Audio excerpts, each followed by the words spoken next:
আজ থেকে প্রায় ১.৫ মাস আগে সীমা এসেছিল মৃমা ফ্যাশনে একটা কাস্টমাইজ ব্লাউজ রেডি করতে দিতে, আর আজ ছিল সেই ব্লাউজটারই ডেলিভারি ডেট।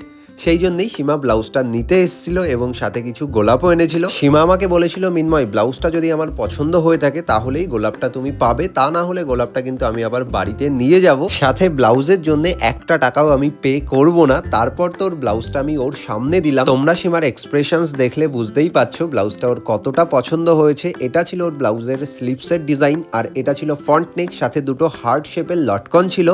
ব্লাউজটা তোমাদের কেমন লাগলো অবশ্যই কমেন্টে আমাকে বলবে। আর ভিডিও শুরুতেই তোমাদেরকে বলেছিলাম সীমার যদি ব্লাউজটা পছন্দ হয় তাহলে তো সব গোলাপগুলো আমাকে দিয়ে দেবে, সেই মতো গোলাপগুলো আমি পেয়ে গেলাম। তারপর তো সীমা ব্লাউজটা ট্রায়াল দিয়ে এলো। সিরিয়াসলি বলছি, ফিটিংসটা একদম পারফেক্ট এসেছিল, এতটা পারফেক্ট হবে আমিও এক্সপেক্ট করিনি। যাই হোক, তোমরা যদি কাস্টমাইজেশন করাতে চাও অবশ্যই আমাদের সাথে কন্ট্যাক্ট করতে পারো। আমার শপ লোকেশন দুর্গানগর 7,65,। দুর্গানগর স্টেশনে এলে মাত্র 2 মিনিট পায়ে হেঁটেই আমার শপে তোমরা চলে আসতে পারবে। তারপর তো সীমাকে আরো কিছু কাস্টমাইজ ব্লাউজ আমি দেখাচ্ছিলাম যেগুলো রিসেন্টলি রেডি হয়ে এসছে। সাথে রেড কালারের এবং হোয়াইট কালারের বৃদ্ধির শাড়ি আমাদের কাছে অ্যাভেলেবেল আছে। যাই হোক, মিনি ব্লগটা তোমাদের কেমন লাগলো কমেন্টে জানিও, সাথে সাবস্ক্রাইব করো। টাটা।